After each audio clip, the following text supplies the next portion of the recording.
got to take these buttons off the back of this thing. My goodness. Every time I lean back, I'm like, got a bit of a knot. I'm going to try and unwind, sir. Try and find myself along the way. I don't never know where I'm going, kind of. Jordan Peterson hands. By the way, I was watching another video the other day and I saw this kind of thing described as genius fingers. And the guy's like, apparently, like when someone's like a genius level intellect, you sort of like do this kind of stuff a lot. And I thought, maybe I'm not watching enough geniuses, but I've literally only seen Jordan Peterson do that. So it's like the guy's just a big fan of JP. It's more complicated than that. All right, see how we go with this. I, Alex Patmore, am a Tasmanian. I'm an Australian. I'm with you. I'm an Englishman. Okay. Right. Never been to England, but all my ancestors were English, and even my grandparents were English as well. So it's just like the stocks, right? Would that not disqualify you from calling yourself an Englishman? How's that? Because you've never been to England. I don't give a fuck. I'm saying, all right, Tasmanian is, let's say it's pretend. No, there were Tasmanians here. But to say that Tasmanians are the same as mainland Aborigines is incorrect. They were separated by 10,000 years or whatever. And to say that whatever Aboriginal tribe in Eastern Australia is the same as Western Australia, culturally speaking, probably very similar, but no interaction. Yeah, right? Exactly. So likewise, to say that you're an Englishman is incorrect. Well, that's it. No, well, I was...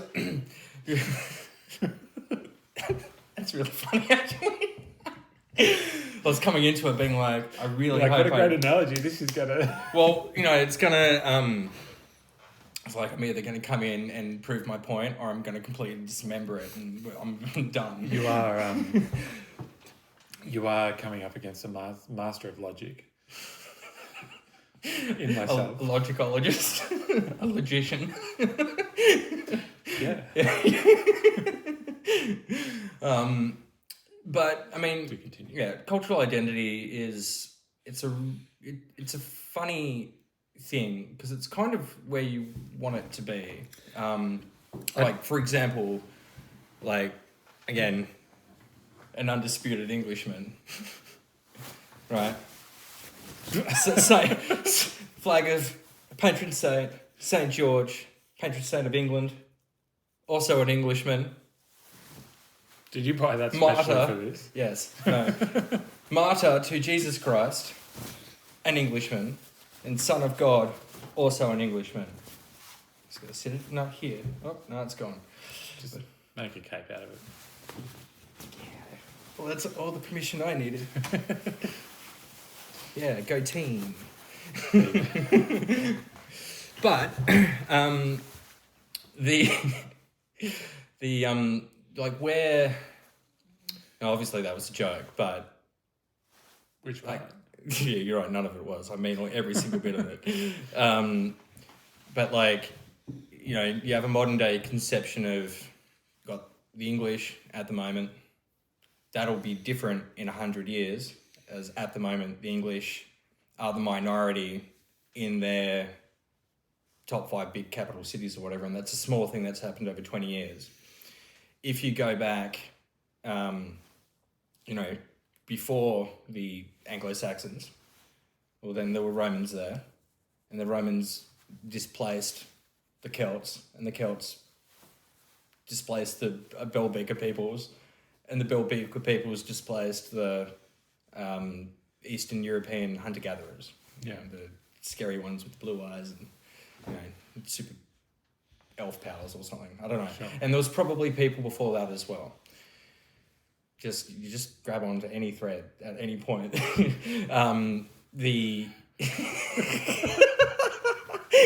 What's a Mexican if not, like it was like where did Mexico come from? Well, it's an idea of an estate. Like what are the modern Mexican people? Well, at some point, a couple of 100 years ago, the Spanish came in, had sex with all the Mayans and Aztecs, and turned them into Mexicans. And killed a lot of them. Yeah, and that By sex. Well, yeah, by STDs and things like Yeah. and by what's the right word? Plague. I don't know. Anyway, So, I guess. well, I'd to jump in because you seem to be floundering a little bit. Going in blind. I think that the world would make more sense and probably be a better place if people viewed things in terms of cultures rather than national identities or national That's kind of, boundaries. I guess, what I was trying to get at with Tasmanian culture is a variation of I'm a Tasmanian, and yet I am an Australian, and yet can say English because it's not Spanish, and it's you know what I mean. Like it is. Because a national identity it's an 19th century invention, and it's essentially like a line on a map. Yes, and it's there's like national myths and people that are born inside this line on a map. Yeah.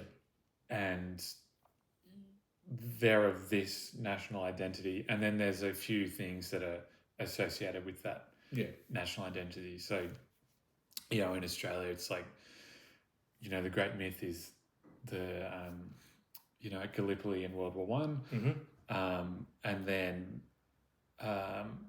things like everyone loves barbecues and beaches and things like that. It's like part of this sort of national identity. Australia.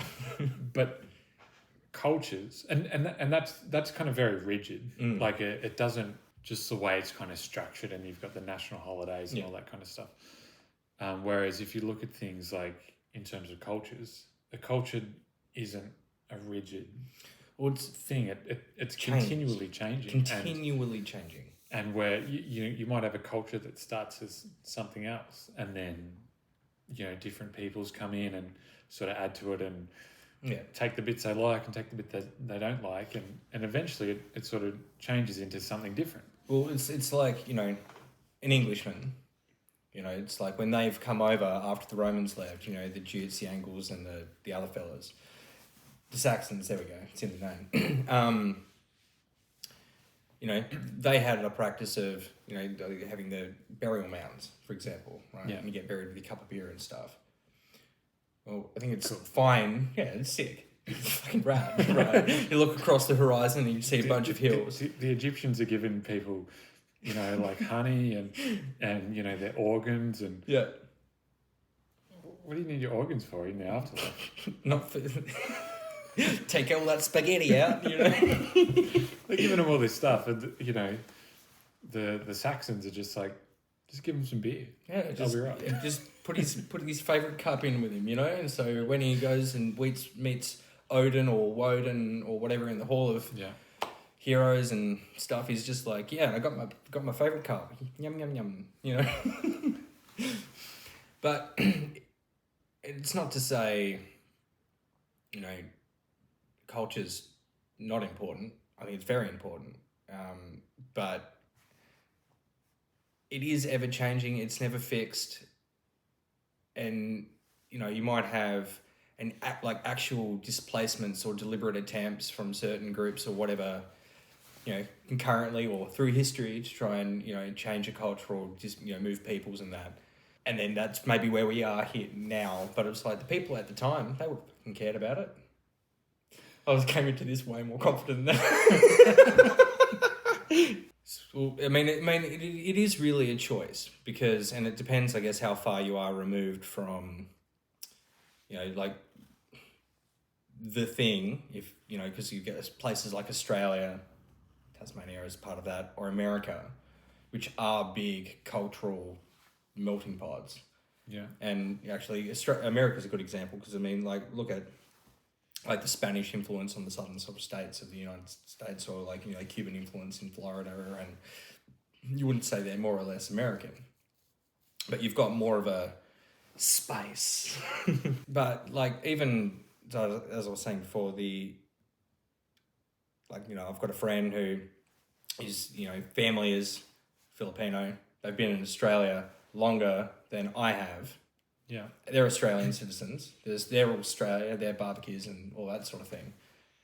But they still speak Tagalog. They still make their yummy food and stuff. But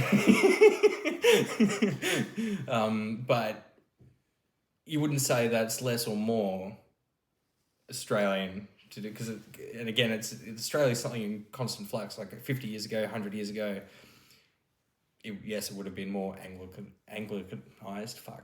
White English Christian, convict, whatever, but from the Isles. Whereas, you walk around Melbourne now, well, as I did last week, I'm like, everyone's fucking Chinese. And, it's not putting a value to it, but it's like, it's a thing. Like, in places like England or the European countries, actually, it's like a broad statement of like, white people this. What the fuck does that mean? Nothing associated with French, nothing associated with German, as far as I'm concerned. Do you include Italy and Spain in that as well? Probably they would, in the same way as blanketly saying black people. Like, well, what does that mean at all? There's more by ethnic diversity in Africa than anywhere else in the world. And just broadly speaking, you'd be like, blacks. It's like, well, what the fuck does that mean? Just chasing a thread. Yeah, I'm trying to work out what the thrust of your... There wasn't. That's why I said we're going to catch it on the way. Right. He's gonna know exactly where I'm coming from with this, and well, yeah, not really. Not really. I mean, I know where you're coming from, but it's just I'm gonna be like, it's just things are important right now for people, and they get really passionate about stuff. But I mean, like, none of these places is going to look the same in 100 years' time. So I guess like there's no point to anything. And what I have feared is we get to the end of this, and I go, everything I care about is bullshit. It's fucking life. Well, yeah. I mean, I do. I think a national identity is essentially made up. Yeah, and cultural identity is still made up, but less obviously made up. Yeah, well, it's a much larger group of people that have made it up by just doing their day-to-day as opposed to, we're about Gallipoli. Yeah, like I think a cultural identity is more related to the way that you live your life. Like the type of food you'd eat, the way that you interact with the world. Yeah. Whereas a national identity is more about categorizing you. And there's ethnicity in there as well. Yeah, well, some national identities are linked with an ethnicity. Like Australia, for some people it is. I'd say increasingly it's probably not, and it's more. But then, do the people who have that issue, do they have the right to be like, hey, this seems like this is artificially being imposed on us because of whatever? And in the moment, obviously in 100 years it doesn't matter because you'll be dead. But you're holding on to a past, and do you have that right to hold on to that? I mean, like, if you were to, I don't know, hypothetically, make the British Isles Islamic, is that a good or a bad thing? Do you have the right to do that? Do people have the right to be angry about that shit? If you were to replace half of Japan with sub-Saharan Africans, where do the Japanese people go to practice their culture? It's like you have these newer countries like Tasmania, Australia, America, whatever, where it is more of a floating thing, and be like, well, people can go 100 years ago, it wasn't like this or whatever, and these new people have whatever come along and, whatever. But I'm like, you look at the old world countries and, the English are not the same as the French, nor the Germans, nor the Poles, and the list goes on, and then none of them are Russian, No, it's I think the problem, if you want to call it that, these days is the globalized nature of our society. Previously, even though you could, say 200 years ago, you could travel from England to America or vice versa, or to China or wherever. Might take a while, but you could do it. It's possible. The ecosystems weren't. Yeah, the ecosystems were a lot smaller, and so, and even previously to that, each sort of culture, even though it bled into its neighbouring cultures and interacted and transmitted ideas and changed and all that. Yeah, it was kind of a little bit more isolated. Yeah, but nowadays with globalization and stuff, like it's sort of it's homogenizing a little bit. It's sort of blending into.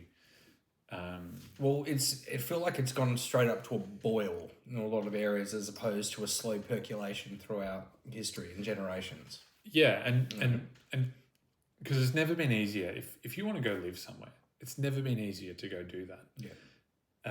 And you bring your culture and assumptions and all that stuff with you. And if enough of you, people of your culture, come, it's enough to kind of tip the scale, or it can be enough to tip the scale of that particular location, say away from what the native culture is, more towards your culture. Yeah. And I'll throw one out there. Do you have a right to do that? Like, if you go to a place, right, and the term, when in Rome, do as the Romans do, or whatever, right? If I was going to go to Japan, which would be nice one day, if I was being a loud English drunk, or no, actually, that's not a good example. Got him. No, but if you, like, I would expect, and no less from, like, if I went to Japan, of all the people I interact with, at some point, if I choose to live there forever, I would make an effort to speak their language. And I'm not saying it's a bad thing if people don't, but, like, people, you should, if you're in someone's house, follow by their rule, as opposed to all of a sudden have ethnic enclaves of peoples who don't interact with each other. And this is just the part of Spain where all the English people turn up and go on holiday and don't bother interacting with Spanish culture at all. Or I'm sure you can come up with another example, but I would say you don't have the right to have some sort of, like, exclusive existence of your culture, like when an island traveling somewhere. So in the Japan example, I think you would need to have some sort of openness to the local culture. Yeah. And I guess in a sense they would need to have some sort of openness to you as well. And that's how cultures blend and change, and new ideas and things like that. If you just had a demarcation, and like if people came to Australia, even the convicts, like back in the day, because Australia is probably one of the most multicultural countries going around.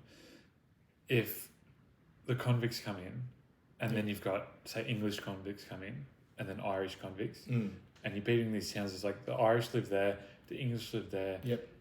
And I know that's kind of how it went down. Like you've got different suburbs or whatever that's where, because Irish people, of course, we want to live with Irish people. Yeah.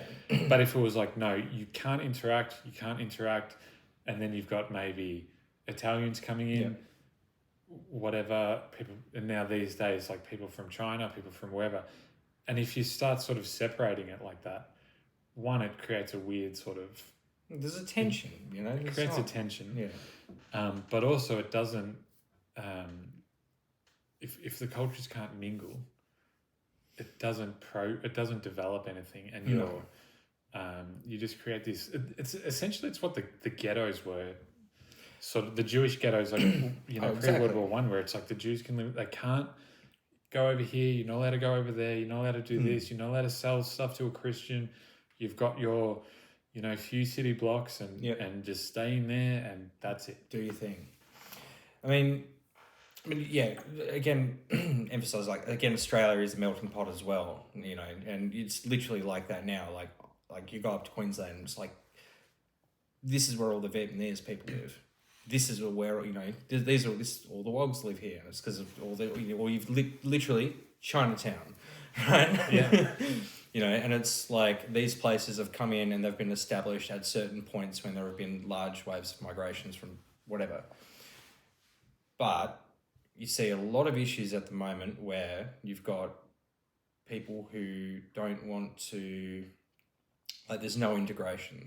Like Sharia, like they're wanting to put Sharia law in certain council districts across Britain because the majority Muslim population. Yeah. Why is that? Because it's an area where a lot of people have come very quickly. There's been no integration. And now they're looking at ongoing ethnic conflict and probably, unfortunately, civil war and, rape gangs. And then you get the religious element in there as well of you pop a bunch of, Islamic folks into a people who aren't Islamic, and then from their point of view, you're just around a bunch of dirty kafir or infidels, and the same thing would apply to, Israel is a very exclusive place. There is some tolerance backwards and forwards with other communities and stuff, but generally speaking, people in Israel want everyone to be Jewish because it's a Jewish state, and I'm not saying it's a bad thing. That's their bit of land they've carved out. They're like, this is what this is. This is our place in the world. And it sucks if you're a Christian or a Muslim or whatever, or vice versa, or you're a Christian getting persecuted in Lebanon or, wherever. People have a place in the world, and you either interact with each other on a good basis or you don't. But it feels like there's a lot of places, and again, particularly the old world, where this is a sort of thing that's just happening very quickly. And it's not like I say we, but it's not like they've done it to themselves, I guess in some sense. Government has. Globalism, capitalism, people moving for opportunity or whatever. But when people go to places, they take their baggage with them. And I'm not going to say to a Muslim oh, you can't be a Muslim anymore. Well, why the fuck would I do that? But at the same time, there's a worldview that comes with that. And if you don't want to integrate, and why would you, if the king of the land is the head of the English church, right? You're just asking for issues. And you're not going to solve a lot of this stuff because you're never going to change someone's mind on a religious point of view. Because that's a conviction that's held so deeply in their heart because it's your entire framework of the universe. So short term, GST goes up, as for the taxable base goes up. Long term, there is something that is going to emerge and it will be one or the other. And I think the difference between these days and maybe in the past was a lot of these issues were settled with violence, and it was you're nearly forcibly integrated, or if say you were the oppressed people came off second best, you just sort of in my head I'm thinking of the Norman conquest of England, where the Normans remade England in the sense that they put Normans in. It was the elite change, the noble positions, and they built castles and stuff everywhere, and it didn't happen straight away. It didn't happen overnight where people just got it, but through the decades and the centuries, it sort of filtered down and it changed English society and I'm sure there were a lot of English folk that were extremely unhappy about it. Yeah, well, William the Conqueror only came over with an army of 10,000 or something, right? So it wasn't significant, and But Norman people would have come over. No, sort of afterwards. absolutely, but also he was in line for the throne anyway, right? And supposedly.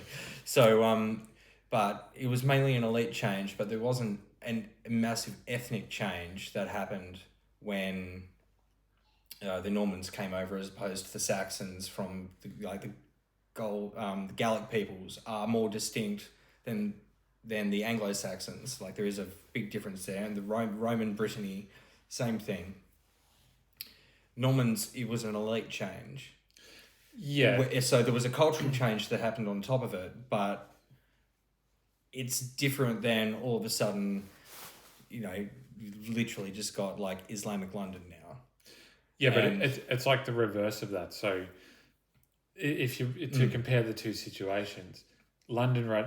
Let's just say it's a majority Islamic population in London. Sorry. I don't mean to cut you off, but the point I was going to make is now, because of reasons of like diversity, equity, inclusion, and other sort of very universalized political beliefs, the people who do have issue with it are getting, like, the state is just clamping down, because if you've still got a like 80% majority English people, and you've had these systematic rape issues, or from certain Islamic groups that have come over, and that'll all be for the same consistent reason.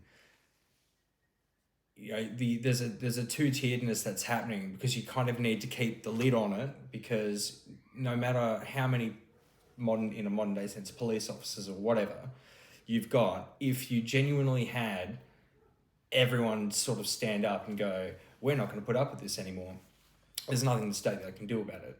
But over a longer period of time, if, like, for example, last year in Southport, and you had a Welsh kid, it was a second generation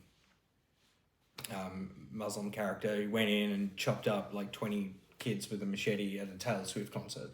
It's not like when the riots and stuff erupted out of that, because you're the state has its protected people, and it's not, you kind of have to deal with what you can do. So it's like, I was saying stuff like you had a bunch of Muslim characters walking down the street with machetes. The police were like, yeah, just keep him in the mosque, all of that. Whereas you have a native English person going, this Southport thing, this is a bunch of nonsense, and killing kids with a machete is bad.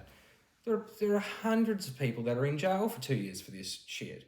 So it's like maximum fear from the state to try and contain it all, and then over enough time, hopefully, I can only assume they're hoping that they can, get their cake and eat it too, and this sort of shit will settle down, and there will be some kind of homogenization with it all, like you can see with the Normans, and it's not like one big battle settles it. You're just kind of holding the lid on the pressure cooker, and the moment the moment people talk about it, the fines and everything are ridiculous, and it's got to a point they have to act that way.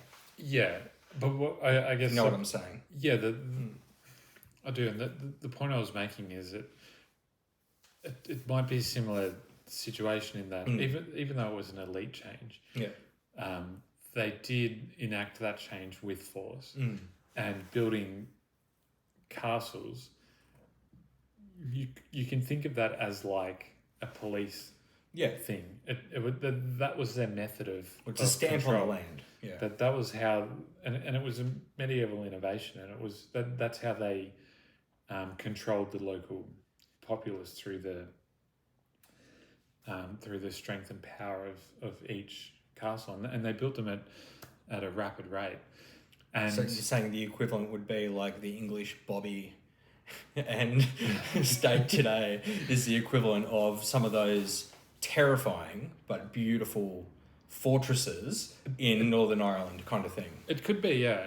And I'm sure there were plenty of English folk that were very unhappy about the conquest, and that they were, because they'd lost position or they'd lost whatever, or they could just even see more Norman people around, or more Norman goods coming in, or whatever. But because like walking down the street, and it's not, 20 years ago you watched Love Actually, and it's a, fantastic. It's like, oh, London, all this, and then it's like an Afghan alley now. And I don't mean that too disparagingly, because there's nothing wrong with an Afghan street full of Afghanis and that doing their thing. But something's changed in a very short period of time, and you're like Postman Pat doesn't even make sense anymore. Like, hello, good morning. The Normans possessed a force that the local English couldn't match. Yeah. And so they just had to suck it up.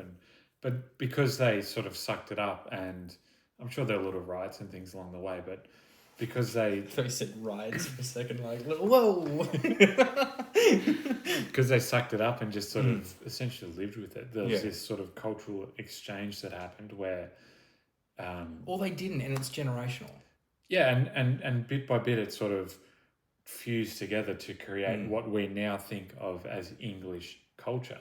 It's a fusion of those two things. I mean, as well with your example, you've got the Angevin Empire, which extended through Normandy and into France and all of that as well. And then after that, thank you, John the Wicked, John the Pedo, sorry. You've got the 100 Years' War, and then all of a sudden you get more of a distinction between, it's like England. What is England? Well, we're not French. Yeah. That's the old joke, but that's sort of like, what does it mean to be an Englishman? Not French. And that's defined over that 100 years of conflict. And, then we're buddies again come World War One. For some reason. Oh, right, to fight the Saxon, that's right, the villainous Hun. And then you get to World War Two, and then they're like, but you, Anglo-Saxons, me, Saxon, it's in the name. There's so much more in common. You should be on our side. And then they're like, nah, because of Poland or something. That's an astute analysis of World War Two. So it's like, Grok, help me. I need to explain World War II like a 3-year-old. And that's what he said, me, Saxon. Me, Saxon, you Jutes. It's like, but Paul. History it's obviously ever happening yesterday, and it's yesterday, in fact, I can chat about because of Historyology. That's me. It's just, you can see a lot of pain happening right now, probably on on every side of the argument, and it might be economic forces or whatever. And I didn't lay in many historical examples in this, but you can apply a lot of these, people's moving is history, and you can see all the issues of conflict and people going, well, it was this way and now it's not. I want that way again. Yeah. I do think history, whether you know it or not, is the way that you understand the world and the way that you understand your place in the world. It's through history, even if it's just your own personal history, as in your life. It's how you learn what your place is and how you fit into society. Yeah. And you can map that onto, from an individual to a family to a society to a culture to whatever. Wait till we get Mars involved, and then we'll be like, those fucking Martians, man. If we ever get to Mars, I will be a Mars racist. Oh, can you imagine just the fucking that's not just because I will dislike them, or it'll just be a matter of principle. I'm a Terran.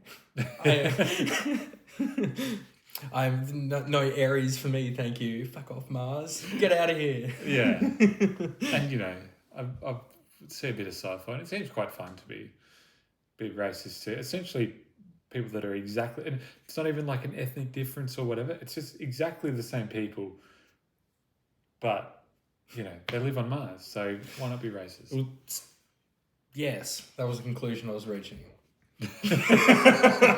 No, it was like what I was going to say. Star Trek racism is always really funny because unlike some sci-fi where it's like big prosthetic, gooey costumes or whatever, you're all humans. Just you've all got 10 generations removed or something. No, not even like that. It's stupid. It's way stupid. Well, they touch on that briefly and then they forget about it. But it's like all these different races of aliens. The only thing different, really, and culturally, you've got the capitalist ones, you've got the war ones, you've got the logic ones, you've got the Roman ones, you've got the communist ones. But really, the only difference, just physically, because racism doesn't get any deeper than that in Star Trek, it's not on a cultural level, it's usually on a physical appearance. They've got different kinds of shit glued on their foreheads. Like, these guys, you've got the pointy ears. It's like, you fucking pointy-eared, no good Vulcan. just laying it out there. He's like, oh, jeez. Or, you get the Klingons and just a bunch of spiky nonsense on their head, and it's like, oh, fucking spiky heads. Get out. Oh, no, sorry, the Cardassians, best ones, right? The Kardashians. Right, okay. Yeah, I've also made that joke before. Bunch of hoes. It wasn't a joke, I was serious. Sorry. They're basically the space Nazis, right? Because, I don't know, it's not very subtle. Anyway, but their big thing is they've got these little spoon things between their eyebrows. Right. And you'll just get characters just sitting there, like one of them will walk past and be like, spoonheads. Probably end it there. We'll leave it at that. At spoonheads. Spoonheads.